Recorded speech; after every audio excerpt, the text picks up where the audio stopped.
Hello viewers, today I will be starting my review, my retrospective basically, of Final Fantasy VIII.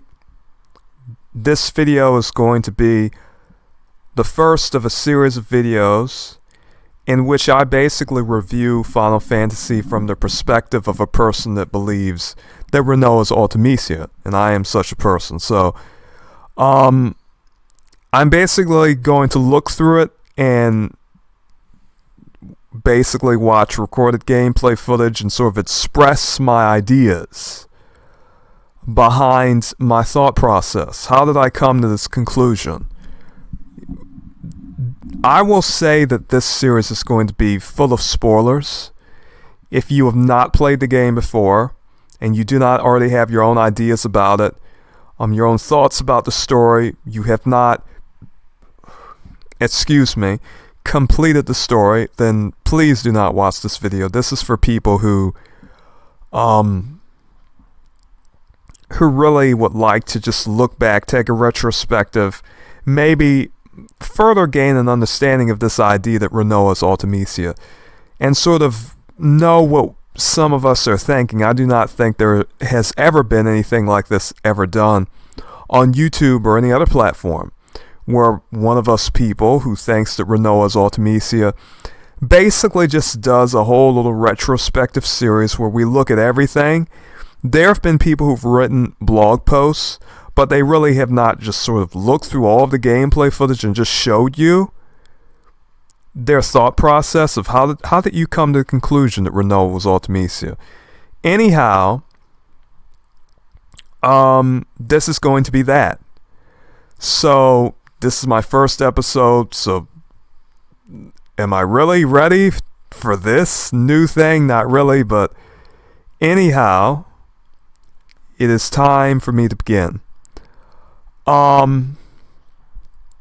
This is just a little gameplay footage that I have of Dissidia NT, which I'm not so worried about. Let's begin. I wonder how much.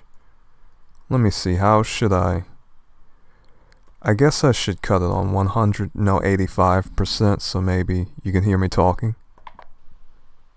Okay.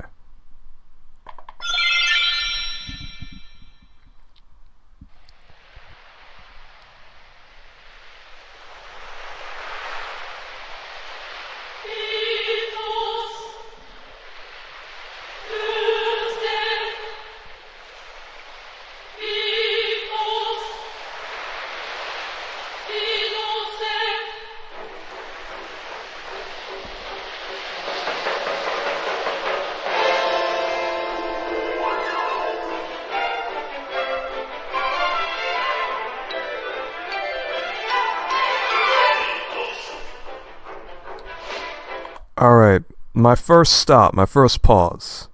Now, the intro is connected to the last part of the game. As I said, there will be spoilers in this.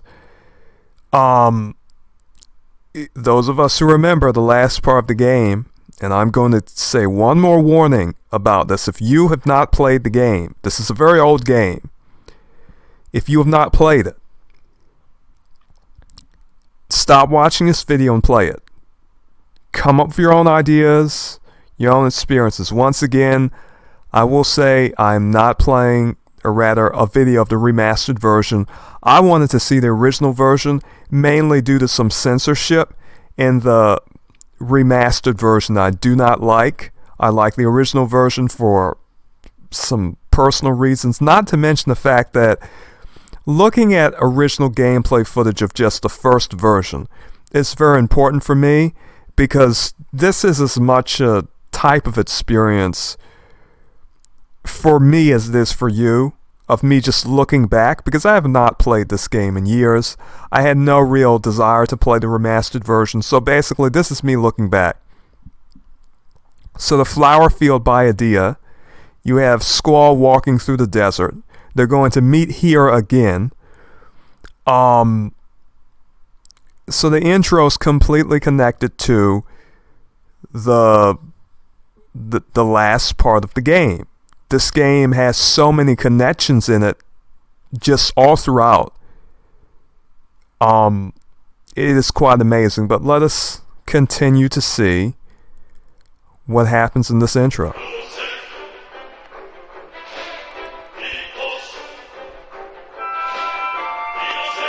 I'll be waiting for you, so if you come here, you'll find me. I promise. Now there was, and I do believe there is, a conclusion that people had come to that this part of land, or at least the desert or wherever Squall was, basically was where Ultimecia's castle was, or at least her castle was very close to this area. And so for whatever reason, after you win the game and you go to the ending, you are by that area, by that desert where basically Adia's orphanage is.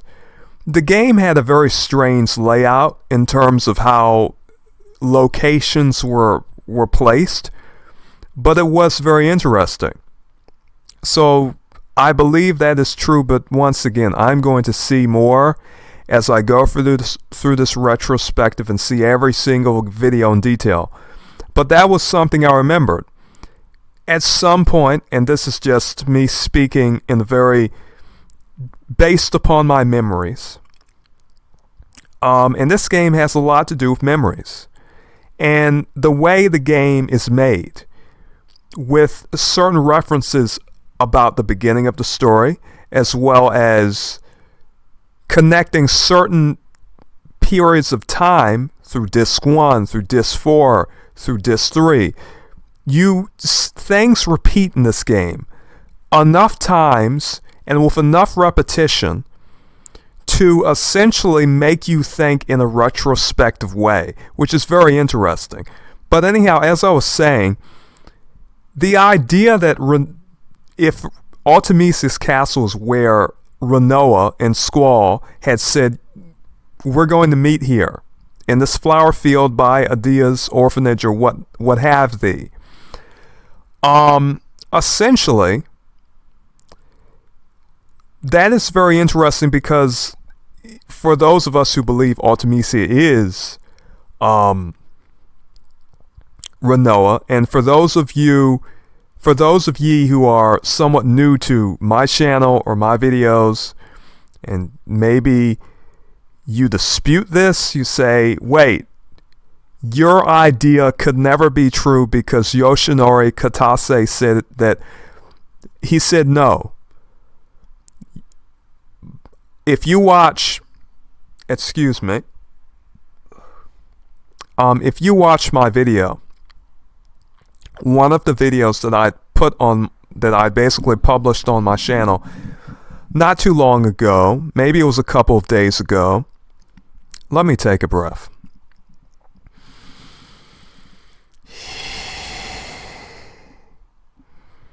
All right.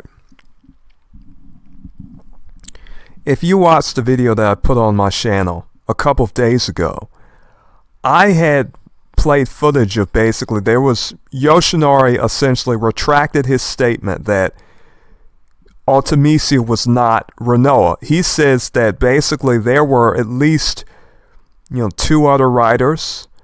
As far as I know, there were multiple writers for Final Fantasy VIII, and he says that he cannot really say what their ideas were in regard to her, because they all had different ideas, and basically they all put them in the story. And so all of them had their personal touches and personal ideas and ideologies that they were essentially adding to the story. So because it was not a one-man project, and they all had different styles of writing, he says that he says maybe. He does not know, and he has admitted that he does not know. So those of us who have come to that conclusion, we are not debunked. I made that video a couple of days ago. You can watch it. But essentially the idea that if Ultimecia said she would meet there one day with Squall, or, basically the idea that we have about Ultimecia is that essentially, because of her power as a sorceress, she could not die. And Seed, they just keep coming after her. The organization Seed keep coming after her to kill her, and they are not able to. She's just so powerful. There's a lot of ideas that we have. All right. It is somewhat complex to some extent, but when you look at the connections, it seems more realistic than not. When you consider that, not to say that the story is realistic, it's quite fantastical, but it is interesting where apparently Ultimecia's castle is placed. Not to mention the fact that Ultimecia has griever and so forth, and the name griever meaning to grieve. Is Ultimecia a type of griever? Did she grieve at one point in time? Who can say? Over the death of, we would imagine the death of Squall, because he cannot live forever, like basically Ultimecia can. But anyhow, these are things we're going to talk about. I have to remember, I have to pace myself. Right now, we want to see that opening.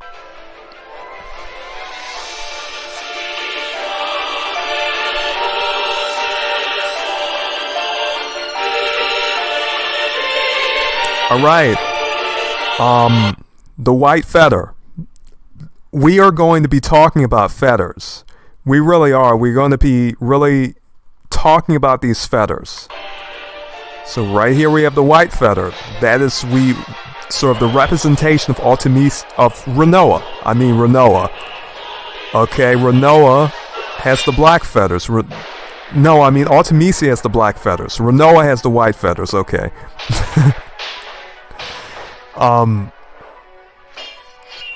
Let me see here. Okay. White feathers. Squall, as you can see, his gunblade is going up. What is it? Sort of coated wolf? White feathers. This is very interesting because we have to think of it in this way, or at least I think of it in this way. Squall is sort of the protector of Rinoa, in a sense. So Rinoa, when she basically, her sorceress powers sort of blossom, she has white wings, white feathered wings, alright, like a dove. Ultimecia has the black feathers. Let's see what this opening gives us, because I do believe they're going to show us a type of duality here in the intro. Maybe I'm wrong. White feathers here.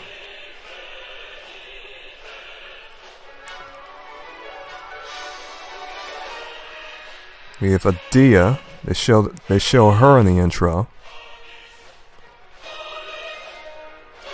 Okay.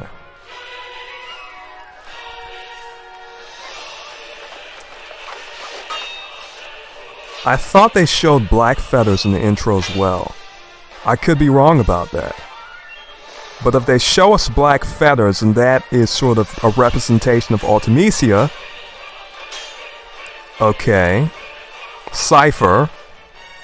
Cypher is sort of the sorceress knight of Ultimecia.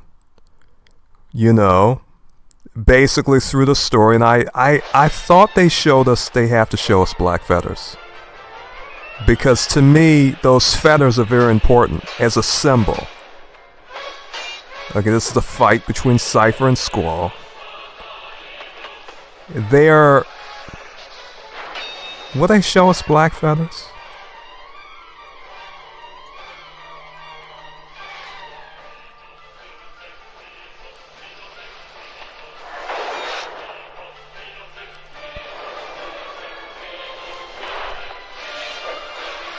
There we go. Black feathers. And we have the dancing, of course.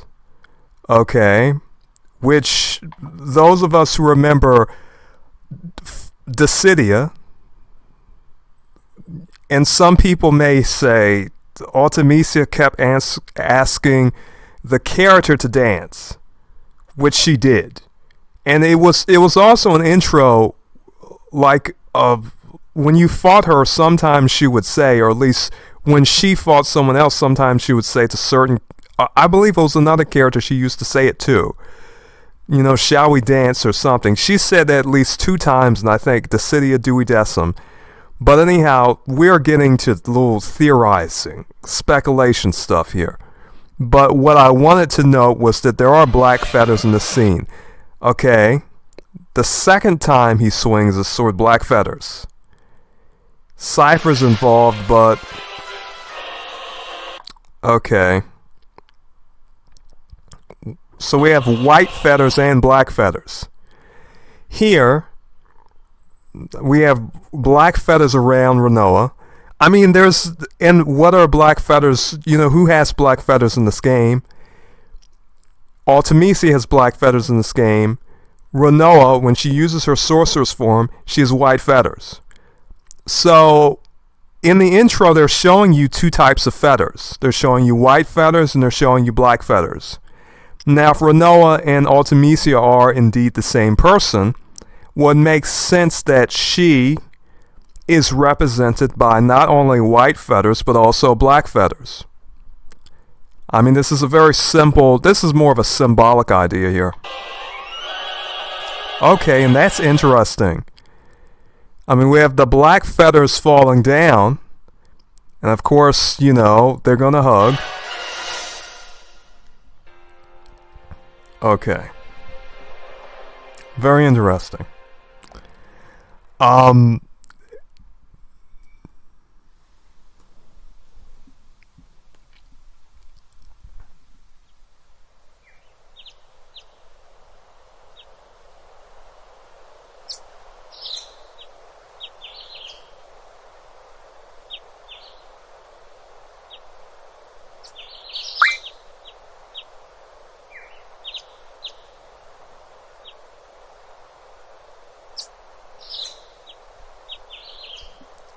Okay.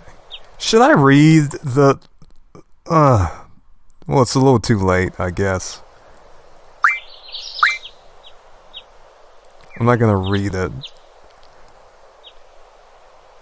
Because whoever was playing it was a little too fast with it.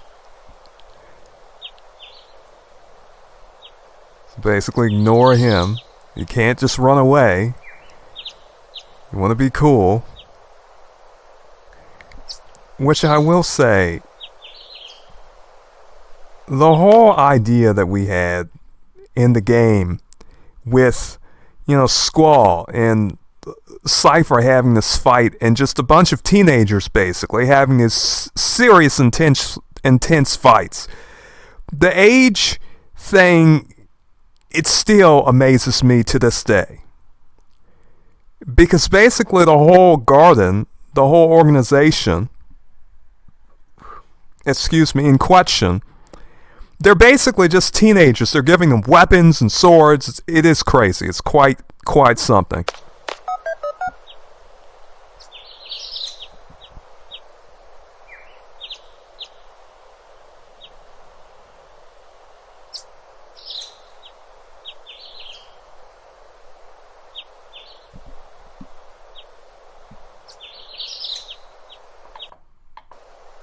And of course, this is the first time we see, I believe her name was Alone. Okay, I'm not particularly sure.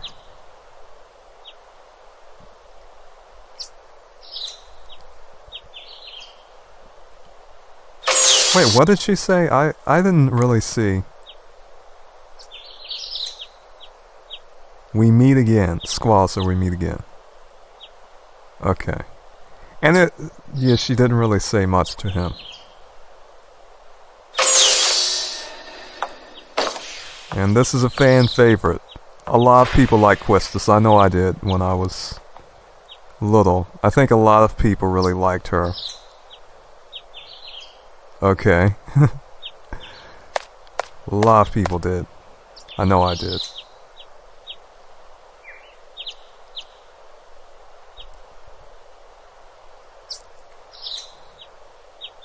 So essentially it seems like Cypher won the fight.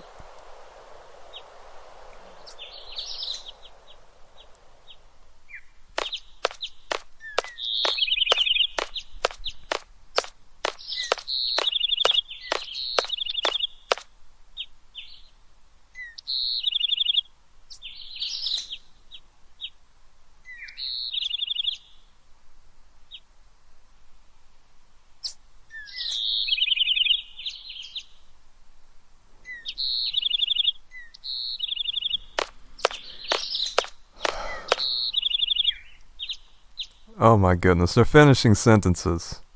Personally, if I were him, if I had the choice in regard to romantic interests, I probably would have chose Quistis over Rinoa. That's just my opinion. Goodness.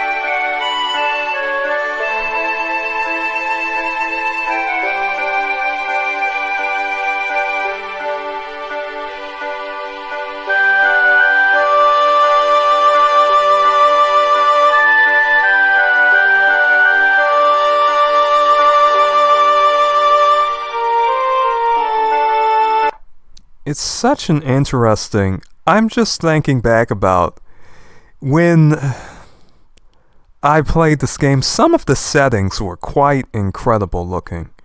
They really were. They really were quite amazing.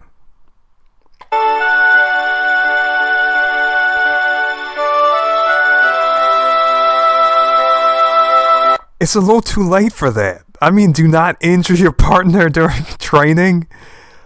But I mean, he cut him in the face. How do you still attend? How are you still allowed to... Never mind. It's just... It was crazy.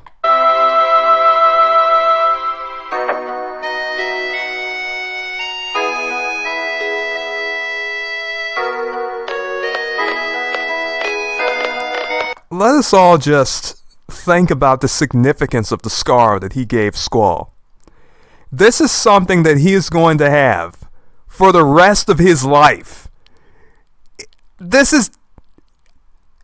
And it's just like nothing. And you have to think about how psychopathic, how sociopathic, how crazy, how insidious Cypher is as an individual.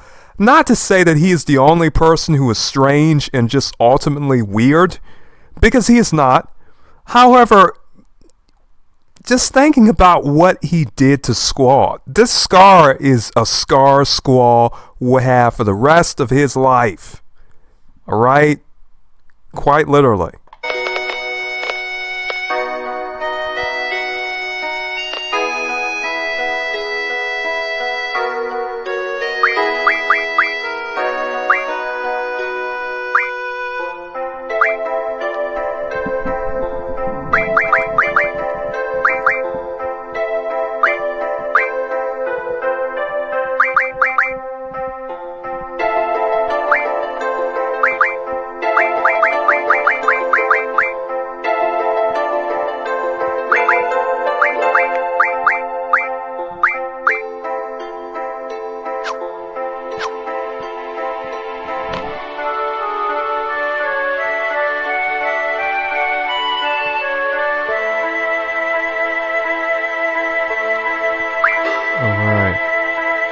I remember this part. Basically,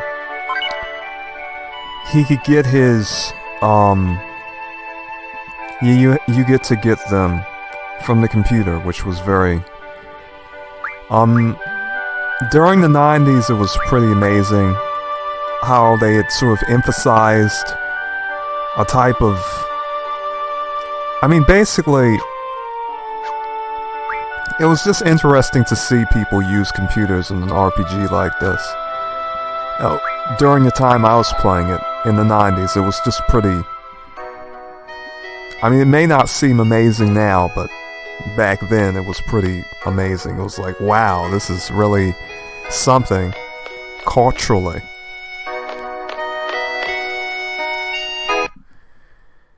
Okay, so it's replaying. But basically that was me reviewing basically my first video here. What I would like to note at this point, basically in our little investigative journey here are the feathers. And the feathers are sort of the, how should it be said, they sort of indicate how Rinoa's sorcery, her powers as a sorceress, her with white wings or black wings, and we see both white feathers and black feathers. First we see white feathers, and then we see black feathers. Okay.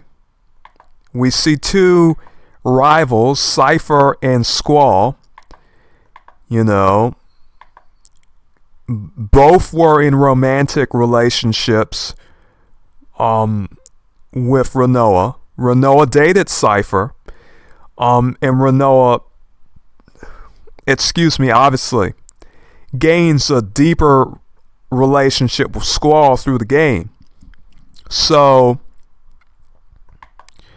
basically, if Rinoa and Ultimecia are the same person, essentially, everything came full circle in a sense.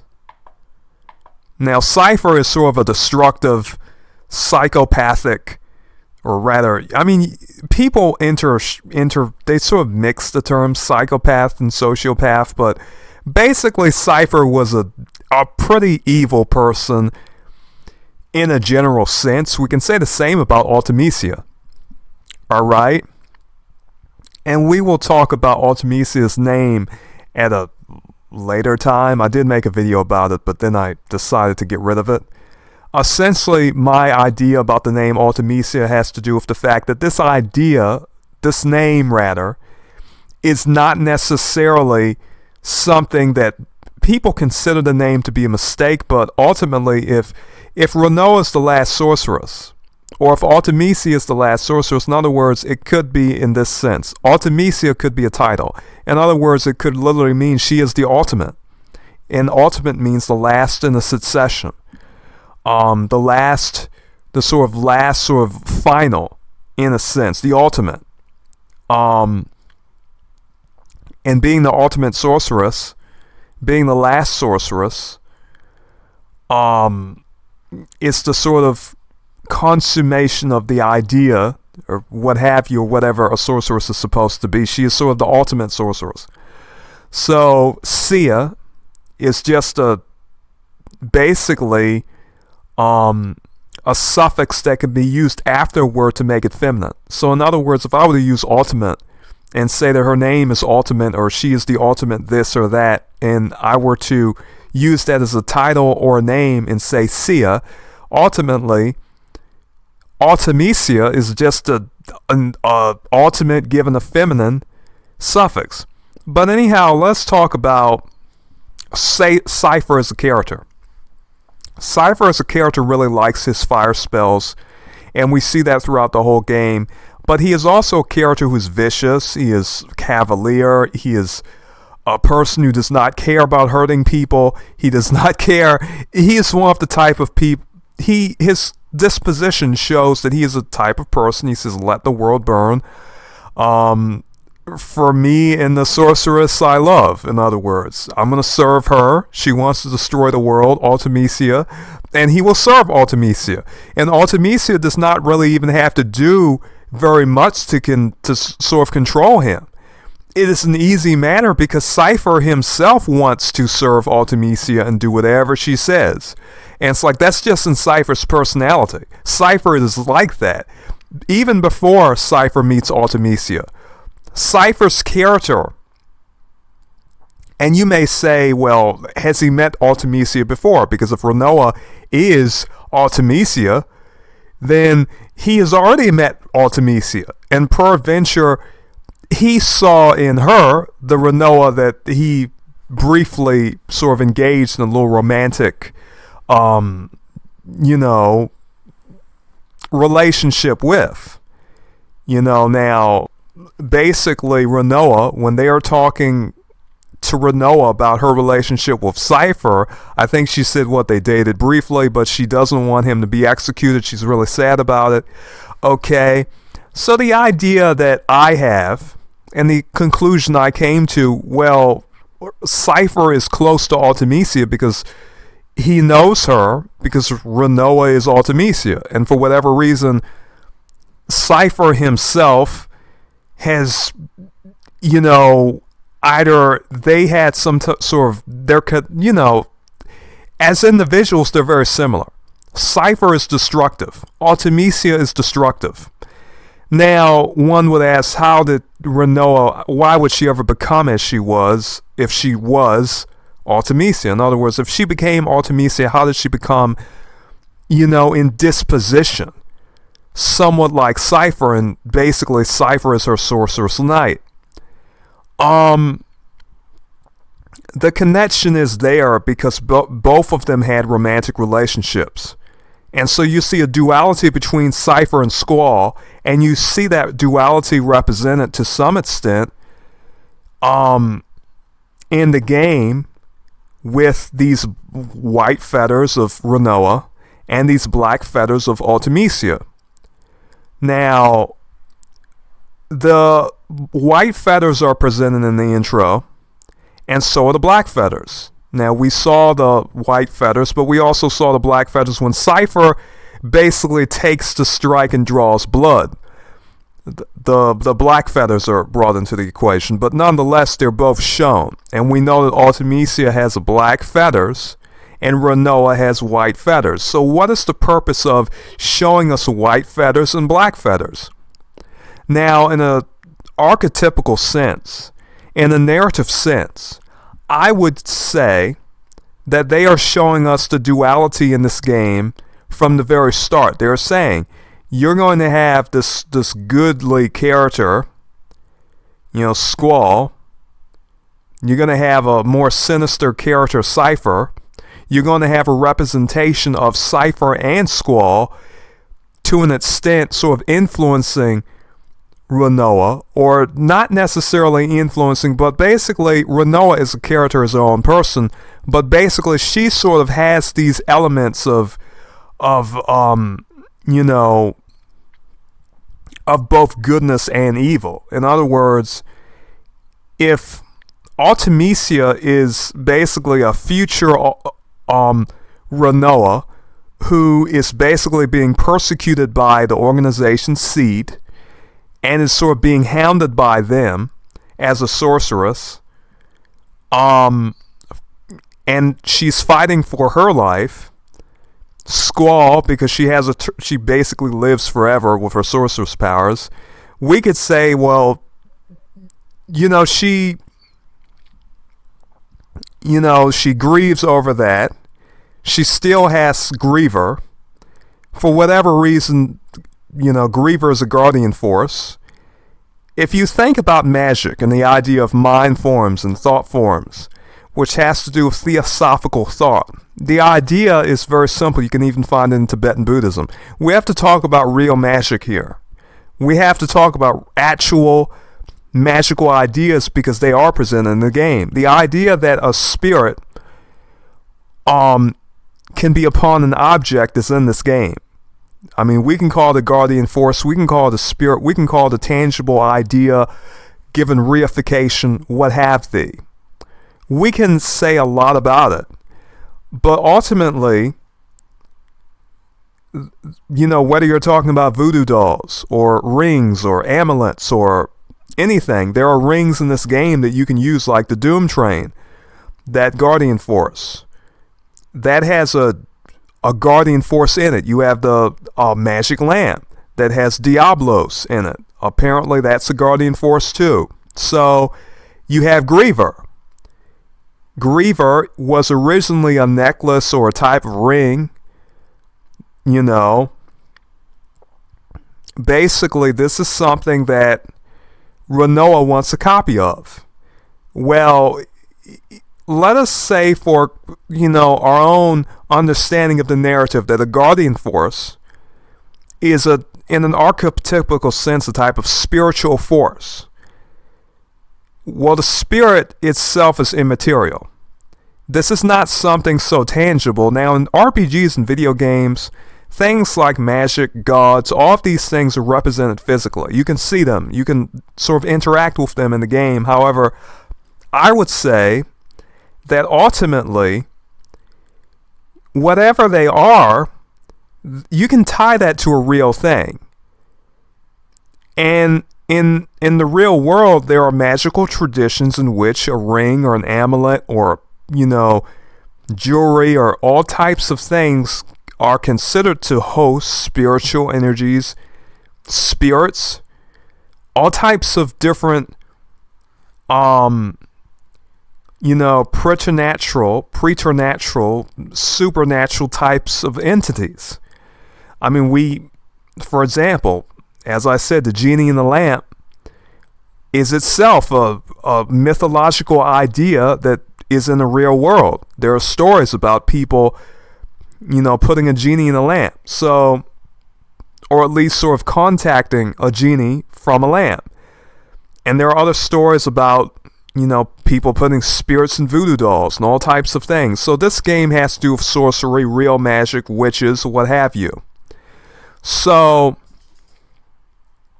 what we learn here is that basically, when you name the Guardian Force Griever, you are really naming a Guardian Force that you're going to be really contacting or sort of engaging in a fight with at a later portion of the game. So the idea that Rinoa was alive all of that time, and you get to fight her, and guess what she has? The Guardian Force Griever. Well, let us say she lived for a particularly long time, and for whatever reason, Griever was eating away at her mind. In other words, if you have a Guardian Force, if you have one of these Guardian Spirits attuned to your flesh, your body, for whatever reason, what it does is it makes you lose memories. So, one would imagine that after such a long period of time, Rinoa with Griever would have lost a substantial portion of her memories and would have basically become a different person. So the person that we encounter in Ultimecia is much like Cypher. Ultimecia is so much like Cypher, I cannot even ignore that. And for me, it is almost too coincidental that Cypher had a romantic relationship with Rinoa, and that Rinoa actually cares about Cypher as a character and had a pre-existing relationship with Cypher before she met Squall, which is incredible. Now, some people may say that's just a coincidence. That's just a coincidence. It just so happens that she met Cypher before. Remember, this game had multiple writers. Nojima was noted by Kitase to be a very suggestive, secretive writer who was able to basically put things in the story that really had a very singular touch. So that is what I am taking into account. Anyhow, viewers, let us continue talking about this narrative. Actually, I think I'm going to take a screenshot of this. A screenshot of this particular image of Cypher. Because when you think about, that image is perfect to sort of show the haughtiness and the arrogance of Cypher. You have two types of forces at battle here. Squall, although he does not talk much, although Squall is a person who is withdrawn, Cypher is more of the extroverted person. He's more of the yang to the yin of of basically Squall to a certain extent. Cypher is a sadistic individual. Alright, Ultimecia is a sadistic individual. Squall, he means well. Squall is not really a person who wants to cause people pain just for the sake of it, but Cypher is. Alright? Now, Squall, he's quite, although he does not like talking to people, he's not just a type of hurtful, mean-spirited person. He mostly just likes to be left alone. He's really socially withdrawn. He thinks a lot, alright? Now, we compare him to Cypher, who's sadistic. Who has more, in terms of this dualistic way of storytelling, we would have to say that, in all likelihood, Rinoa's more like Squall than Cypher. But Ultimecia is more like Cypher than Squall. Alright? So we have black feathers representing Ultimecia's black wings. We have white feathers representing Rinoa's white wings. Alright? So basically, the intro is very important. I do believe I will come back to it again, but basically I've said just about everything I need to say about this. But let's see those black feathers again.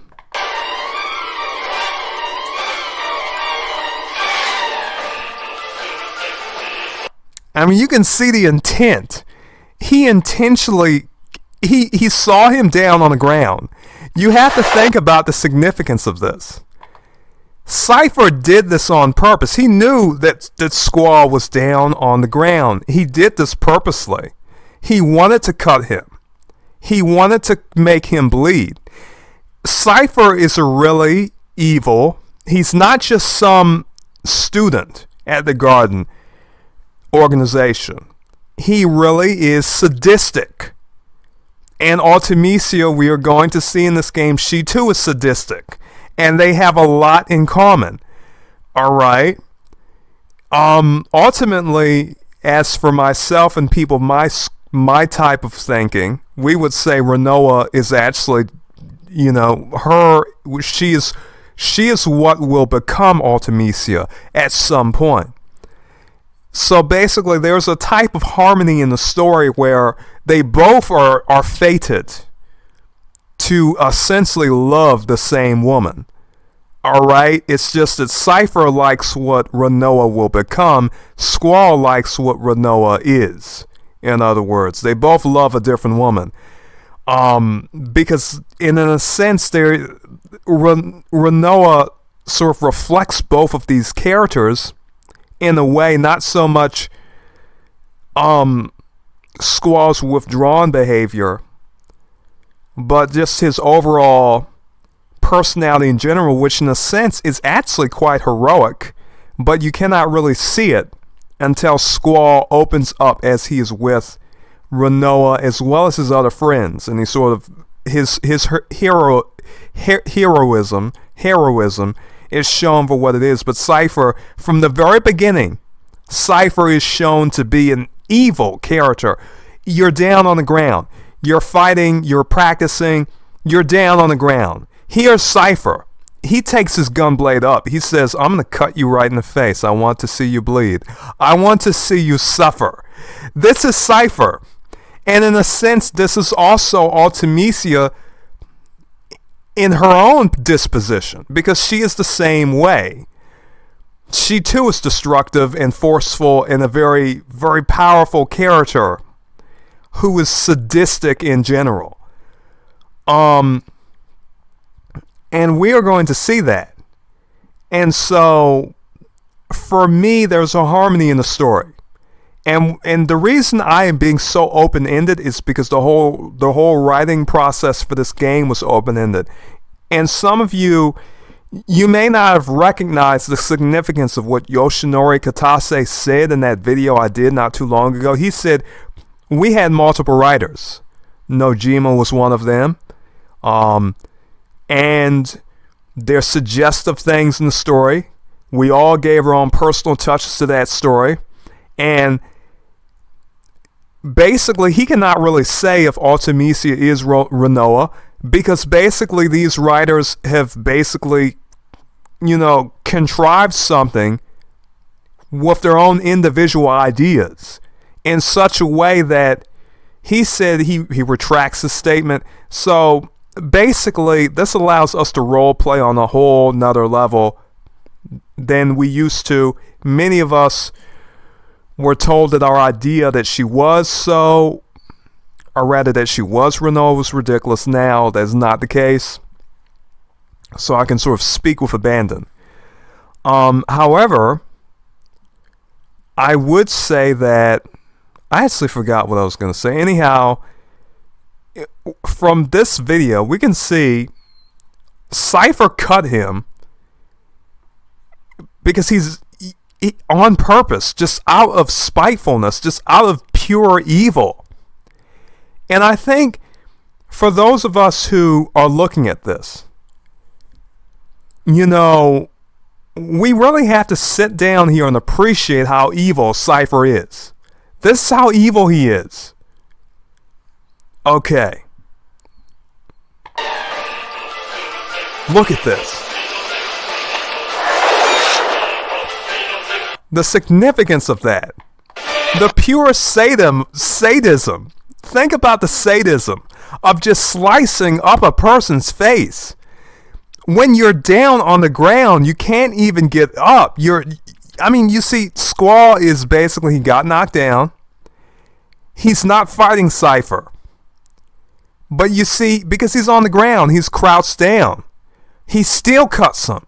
This is how evil Cypher is. Cypher as a character was evil. Okay. And then we have these black wings, these black feathers. And the black feathers are not associated with Rinoa. When Rinoa uses her sorceress powers, she has white wings. When we find Ultimecia in her true form, she has black wings.